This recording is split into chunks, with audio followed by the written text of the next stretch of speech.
अब हम इसी कड़ी में आगे देखेंगे कि शराब के विरोध में आंदोलन की स्त्रियों ने किस तरह से शराबबंदी आंदोलन प्रारंभ किया और उसका क्या परिणाम हुआ। वर्ष 1992 में शराब के विरोध में आंध्र प्रदेश में शराब पान विरोध आंदोलन प्रारंभ हुआ। तो यहाँ पे एक प्रश्न बनता है कि शराब के विरोध में कब और कहाँ कौन सा आंदोलन शुरू हुआ। तो यहाँ पे उत्तर हमको मिलता है वर्ष 1992 में शराब के विरोध में आंध्र प्रदेश में शराब पान विरोध आंदोलन प्रारंभ हुआ। कालांतर में अर्थात पहले कालांतर में इस आंदोलन को विभिन्न राज्यों में बहुत अच्छा समर्थन मिला। अर्थात शुरुआत में पहले जो है इस आंदोलन की जब शुरुआत हुई शराब पान विरोध आंदोलन, तो इसे बहुत लोगों का समर्थन मिला। शराब पीने की लत से घर के करता धरता व्यक्ति की असमय मृत्यु हो जाती है और परिवार के अन्य सभी लोगों पर संकट आ जाता है। इसका सबसे बड़ा आघात परिवार की स्त्रियों को लगता है, क्योंकि पहले जो है स्त्रियां ज्यादा पढ़ी लिखी नहीं होती थी और वह व्यवसाय नहीं करती थी, रोजगार नहीं करती थी, जिसके कारण जब पति की मृत्यु हो जाती थी, जब शराब पीते थे तो शराब की वजह से पति की मृत्यु होने के कारण सबसे ज्यादा प्रभाव जो है स्त्रियों पर पड़ता था, परिवार पर पड़ता था, परिवार बिखर जाता था। तो शराब पीने की लत से दुख दरिद्रता का सामना करना पड़ता था। अभी भी आप लोग ने देखा होगा कि ऐसे कई सारे लोग हैं जो शराब को परिवार से ज्यादा महत्वता शराब को देते हैं, अर्थात शराब उनके लिए महत्वपूर्ण है, परिवार उनके लिए महत्वपूर्ण नहीं है। तो जिसके कारण परिवार की स्त्रियों को दुख और दरिद्रता का सामना करना पड़ता है। इस आंदोलन को आंध्र प्रदेश में हुए अर्क विरोध आंदोलन से लाभ प्राप्त हुआ। इसे जो है अर्क विरोध आंदोलन द्वारा इसे भी उसका फायदा मिला, अर्थात उसे अर्क विरोध आंदोलन का सामर्थ्य मिला। आंध्र प्रदेश में सरकारी नीति के परिणाम स्वरूप अर्क मतलब स्थानीय शराब, जो स्थानीय शराब के विक्रेता होते हैं उसे अर्क कहा जाता है। तो विक्रेताओं ने गांव-गांव में अर्क की दुकानें खोली, अर्थात स्थानीय शराब की दुकानें खोली। गांव की निर्धन परिश्रमी जनता शराब की आदी बन गई थी। अब जब गांव-गांव में अपने फायदे को लेकर शराब की दुकानें खुल रही हैं, आज जितने आपको मेडिकल नहीं मिलेंगे उतने आपको वाइन शॉप मिलेगी, शराब की दुकानें मिलेंगी। जीवन आवश्यक वस्तुओं की दुकानें कम हैं, किंतु शराब की दुकानें अधिक हैं। तो इसी तरह से सरकारी नीति के परिणाम स्वरूप, सरकार अपनी नीतियों के परिणाम स्वरूप उन्होंने आंध्र प्रदेश में स्थानीय शराब की दुकानें खोली। उसी समय गांव देहातों में साक्षरता कार्यक्रम चलाया जा रहा था। जब शराब की दुकानें खोली गई उसी समय गांव में लोगों को शिक्षित करने का कार्यक्रम चलाया जा रहा था। तो इस कार्यक्रम में सीता माँ कथा अर्थात सीता की कहानी बताई जाती थी। इस कथा में बताया गया था कि सीता गांव वालों में जागृति पैदा कर किस प्रकार शराब की रोकथाम करती हैं। वर्ष 1992 में आंध्र प्रदेश के नेल्लोर जिले में दुम्बागुटा गांव में 3 युवा लड़के शराब के नशे में एक तालाब में डूबकर मर गए। इस घटना के बाद गांव की सभी महिलाएं इकट्ठी आई। उन्होंने अर्क बेचने वाली दुकानें बंद कर दी, अर्थात शराब बेचने वाली जो दुकानें थी उसे बंद कर दिया उन्होंने। स्थानीय समाचार पत्र में यह समाचार आते ही गांव-गांव में उसका प्रभाव दिखाई देने लगा। सभी लोग जो है उसके विरोध में अर्क विरोध आंदोलन उन्होंने शुरू किया, अर्थात शराबबंदी आंदोलन उन्होंने प्रारंभ किया। यह आंदोलन संपूर्ण राज्य में फैल गया। परिणामतः सरकार ने शराब बिक्री के विरोध में कड़ी नीति अपनाई, अर्थात उसके लिए शराब को बिक्री करने के लिए लाइसेंस की जरूरत होती है, उसे भी बेचने का समय निश्चित किया गया। तो इस तरह से सरकार ने कड़ी नीति अपनाई। आज भी आप देखते हो कि कई सारे राज्यों में शराब जो है वह पूरी तरह से बंद है। अब हम ऐसा नहीं कह सकते कि शराब मिलता ही नहीं है, मिलता है, चोरी छुपे मिलता है। अभी कुछ सूरत वगैरह में बंद है शराब, किंतु क्या वहाँ के लोग शराब नहीं पीते? पीते हैं। तो यह इंसान की अपनी इच्छा होती है कि वह सही चीज को अपनाता है या बुरी चीजों को। तो इस तरह से यहाँ पर एक कारण लिखो का क्वेश्चन आ सकता है कि सरकार ने शराब बिक्री में विरोध में कड़ी नीति अपनाई। तो इसका उत्तर कहाँ से लिखेंगे हम? यहाँ से शुरू होता है कि वर्ष 1992 में आंध्र प्रदेश के नेल्लोर जिले में तुम्बागुटा गांव में 3 युवा लड़के शराब के नशे में तालाब में डूबकर मर गए। सेकेंड पॉइंट, इस घटना के बाद गांव की सभी महिलाएं इकट्ठे आई। थर्ड पॉइंट, उन्होंने अर्क बेचने वाली दुकानें बंद कर दी। अब अर्क के बदले आप शराब भी लिख सकते हो। नेक्स्ट पॉइंट, स्थानीय समाचार पत्र में यह समाचार आते ही गांव-गांव में उसका प्रभाव दिखाई दिया।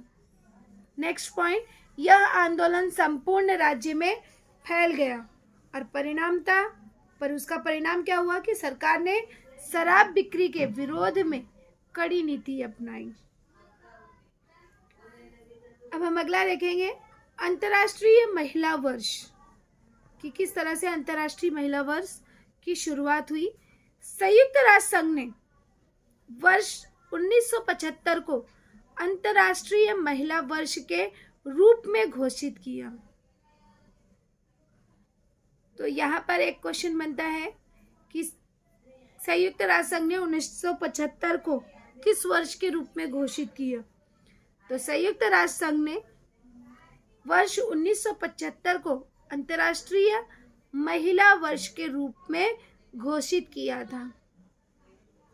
शांति, विकास और स्त्री पुरुष समानता, यह इस कार्यक्रम की त्रिसूत्री थी, अर्थात 3 सूत्री वाले कार्यक्रम।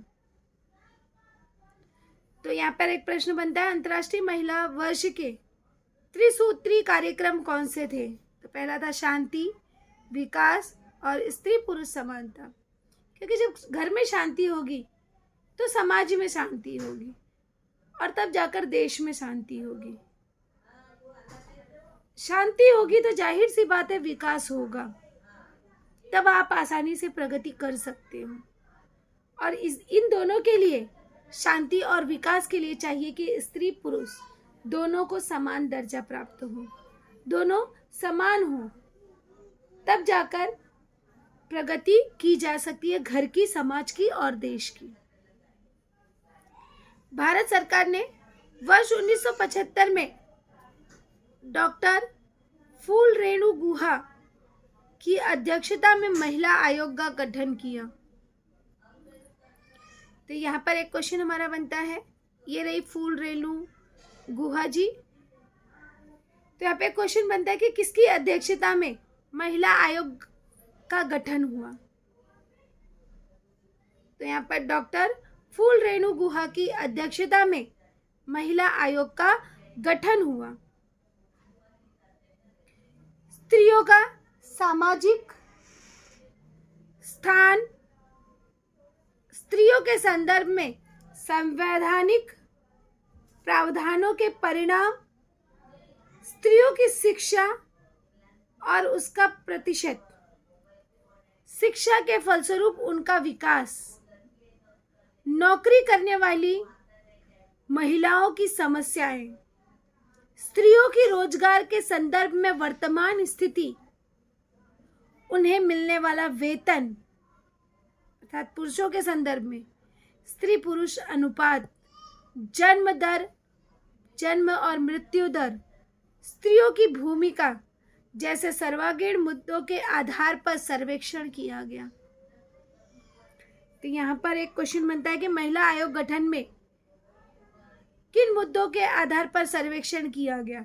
तो यहाँ पर प्रमुख मुद्दे यही थे कि स्त्रियों को सामाजिक स्थान क्या है, स्त्रियों के संदर्भ में उनके संवैधानिक प्रावधान के परिणाम क्या है, स्त्रियों की शिक्षा और उसका प्रतिशत क्या है, कितनी प्रतिशत स्त्रियां शिक्षित हैं, शिक्षा के फलस्वरूप उनका विकास, अगर वो शिक्षित है तो वो क्या कर रही हैं, नौकरी कर रही हैं कि नहीं कर रही हैं, उनका क्या विकास है, महिलाओं की समस्याएं कौन सी हैं, स्त्रियों को रोजगार के संदर्भ में उनकी स्थिति क्या है, क्या उन्हें रोजगार मिल रहा है कि नहीं, क्योंकि कहने के लिए हमारे समाज में स्त्री पुरुष समान है, किंतु आज भी स्त्रियों को कई सारी यातनाएं सहनी पड़ती हैं।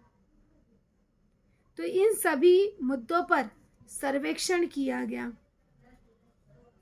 इन सभी बातों पर विचार कर महाराष्ट्र में वर्ष 1975 में स्त्री मुक्ति संघर्ष समिति की ओर से महिलाओं के लिए आयोजित राज्यव्यापी परिषद में सभी क्षेत्रों की महिलाओं ने सहभाग लिया था और वर्ष 1978 में समिति का घोषणा पत्र प्रकाशित हुआ। इस घोषणा पत्र में, जो घोषणा पत्र वहां पर प्रकाशित किया गया, तो उस घोषणा पत्र में लिंग भेद अर्थात स्त्री है, लड़का है कि लड़की है, जाति भेद, जाति के अनुसार, वर्ण भेद, रंग के अनुसार जैसे विषमतापूर्ण घटकों के विरोध में संघर्ष प्रारंभ करने की नीति को स्वीकारा गया।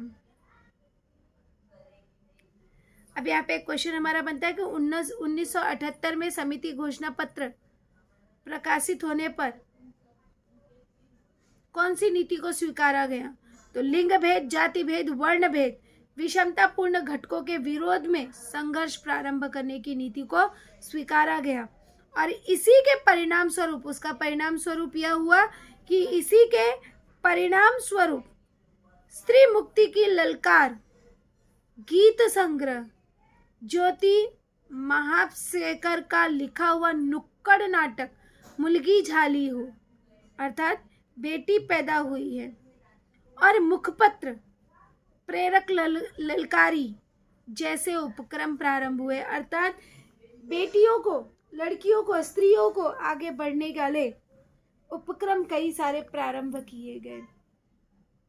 वर्ष 1977 में पुणे में सौदामिनी राव द्वारा स्थापित स्त्री मुक्ति आंदोलन समिति बाइजा नामक द्विमासिका, औरंगाबाद में स्त्री उवाच, मैत्रीण स्त्री अन्याय विरोधी मंच, कोल्हापुर में महिला दक्षता समिति, नासिक में महिला हक, लातूर में नारी प्रबोधन मंच जैसे दल बनाए गए। तो यहाँ पर महाराष्ट्र के अलग अलग क्षेत्रों में अलग अलग स्त्रियों को बढ़ावा देने वाले अलग अलग मंच बनाए गए। संपूर्ण महाराष्ट्र में दहेज विरोधी संरक्षण समितियां स्थापित हुई। धुले शहर में स्त्री अत्याचार विरोधी परिषद का आयोजन किया गया। तो इस तरह से स्त्रियों को आगे बढ़ाने का प्रयास किया गया। स्त्रियों की समस्याओं के संदर्भ में विद्या बालिका, नारी समता मंच और मिडुन साण्यारी मिलकर हम सभी पत्रिका, समाजवादी महिला सभा, क्रांतिकारी महिला संगठना का भी कार्य महत्वपूर्ण रहा। महाराष्ट्र में चलने वाली रोजगार गारंटी योजना ने महिला सशक्तिकरण में सहयोग प्रदान किया। उन्होंने भी महिलाओं को रोजगार देने की व्यवस्था की। प्रमीला दंडवते ने वर्ष 1976 में दिल्ली में महिला दक्षता समिति की स्थापना की। तो यहाँ पर एक प्रश्न बनता है कि महिला दक्षता समिति की स्थापना किसने, कब और कहाँ की। 3 क्वेश्चन इसमें, किसने, कब और कहाँ की। तो यहाँ पर महिला दंडवते प्रमिला दंडवते ने वर्ष 1976 में दिल्ली में महिला दक्षता समिति की स्थापना की। अब इस समिति का इफेक्ट क्या हुआ, प्रभाव क्या हुआ? इस समिति की आंध्र प्रदेश, तमिलनाडु, केरल, ओडिशा, मध्य प्रदेश, उत्तर प्रदेश, पंजाब में शाखाएं खुल गई। यहाँ पे एक प्रश्न बनता है, महिला दक्षता समिति की शाखाएं किन किन राज्यों में खुली? यहाँ पर आंध्र प्रदेश, तमिलनाडु, केरल, ओडिशा, मध्य प्रदेश, उत्तर प्रदेश, पंजाब, इन सभी राज्यों में इसकी शाखाएं खुल गई। कम्युनिस्ट पार्टी ने वर्ष 1980 में अखिल भारतीय जनतावादी महिला संगठन स्थापित किया। इस संगठन की संपूर्ण भारत में शाखाएं खोलने के प्रयास किए गए और इस संगठन का प्रमुख कार्य था कि संगठन ने दहेज, स्त्री भ्रूण हत्या, घरेलू हिंसा, अत्याचार जैसी समस्याओं पर संघर्ष प्रारंभ किया, क्योंकि इसी के कारण स्त्रियों की संख्या कम होती जा रही है। दहेज, स्त्री भ्रूण हत्या अर्थात गर्भ में ही, भ्रूण मतलब गर्भ में ही लिंग परीक्षण करके उनकी हत्या कर देना, घरेलू हिंसा जैसी समस्याओं का संघर्ष करना प्रारंभ किया। महिलाओं से संबंधित विविध समस्याओं पर शोध कार्य हुए। भारत का प्रथम महिला विश्वविद्यालय श्रीमती नाथीबाई दामोदर ठाकरसी महिला विश्वविद्यालय मुंबई, टाटा समाज विज्ञान संस्था मुंबई, सावित्रीबाई फुले पुणे विश्वविद्यालय, शिवाजी विश्वविद्यालय कोल्हापुर में महिला अध्ययन केंद्र स्थापित किए गए। यहाँ पर क्वेश्चन बनता है कि महिला केंद्र स्थापित कहाँ किए गए? तो यहाँ पर प्रथम महिला विश्वविद्यालय श्रीमती नाथीबाई दामोदर ठाकरसी महिला विश्वविद्यालय मुंबई में। इसके बाद में मुंबई टाटा समाज विश्वविद्यालय, इसके बाद सावित्रीबाई फुले पुणे विश्वविद्यालय पुणे में स्थापित किया गया। शिवाजी विश्वविद्यालय कोल्हापुर में स्थापित किया गया। आलोचना और दृष्टि नाम के केंद्रों ने भी इस समस्या के संदर्भ में महत्वपूर्ण भूमिका निभाई। तो इस तरह से सभी ने नारी को सशक्त बनाने का प्रयास किया, उन्हें मजबूत बनाने का प्रयास किया, उनकी शिक्षा की व्यवस्था की और उनकी जो भी समस्याएं थी, घरेलू हिंसा से लेकर बाहर तक जो भी समस्याएं थी, उसे सुलझाने का प्रयास किया गया।